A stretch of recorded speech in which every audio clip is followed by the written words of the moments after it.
The culture in which a person is socialized and enculturated influences the manner in which he or she lives, plays, works, and most importantly, communicates with others. If we wish to understand and communicate effectively with people of different cultures, it's important to understand how culture affects communication. Culture can be conceptualized in many different ways. One common conceptualization of culture focuses directly upon communication. This idea was advanced by Edward T. Hall, an anthropologist who spent years living among and observing people of many different cultures. In order to understand his idea, it's important to understand two basic forms of communication: high context messages and low context messages. Hall says that messages can be placed along a continuum from low context to high context. A high context message is one in which most of the information is internalized in the person or in the physical context. Very little is in the explicit verbal part of the message.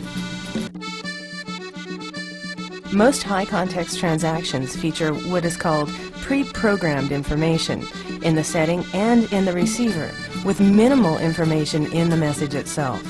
Many rituals, such as greetings, can be considered high context communication.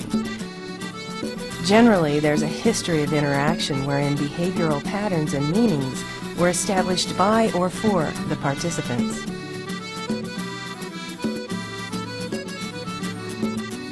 When the mass of information is vested in the explicit code, it's a low context message. Direct statements or causal explanations that use westernized logic are forms of low context messages. According to Hall, interactions or conversations can be characterized as high, low, or somewhere in the middle based on the quantity of high context or low context statements. A culture, then, is classified as high or low context according to the predominance of either type of messages in daily interaction. In low-context cultures like the United States, there's a preference for explicit, direct messages, even though we still engage in some degree of high-context interaction, like that wink for our significant other. In high-context cultures, much of the communication is determined by the relationship of the individuals to one another, a significant part of the context in any interaction. People are treated differently according to their social position. For example, someone who is older, even a day older, might be given more respect and be treated more formally.